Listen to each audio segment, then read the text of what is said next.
Hey guys, this is the Fort Worth Clock Guy, and I wanted to share with you a new Victorinox that I picked up recently.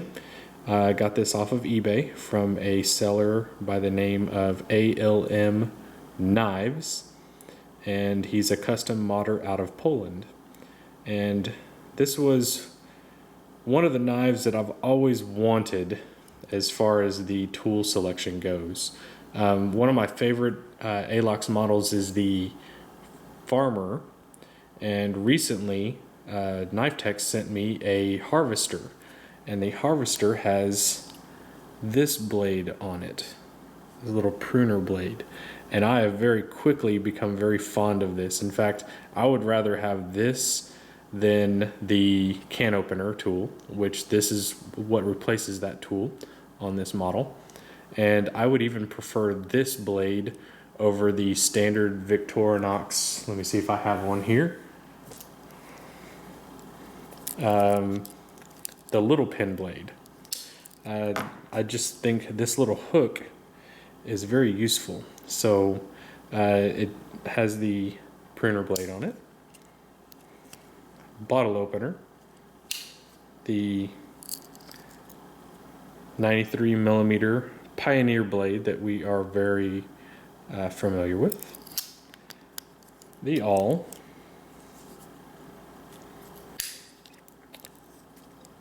a very nice saw that comes on the Farmer and this model.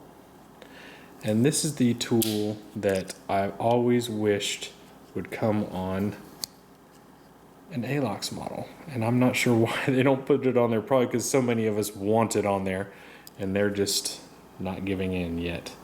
So all these modders out there are making a killing putting these on ALOX models. So this is a full-size pair of scissors and they work great. So as far as the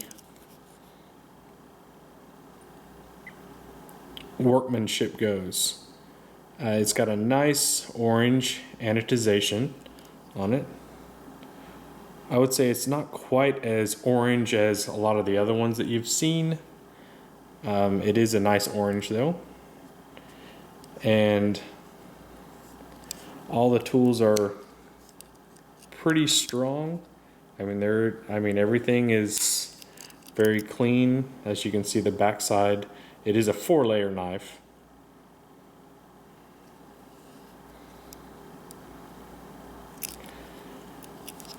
And all the tools do have good snap to it.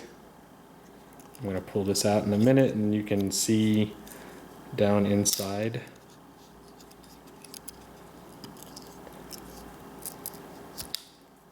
And the awl.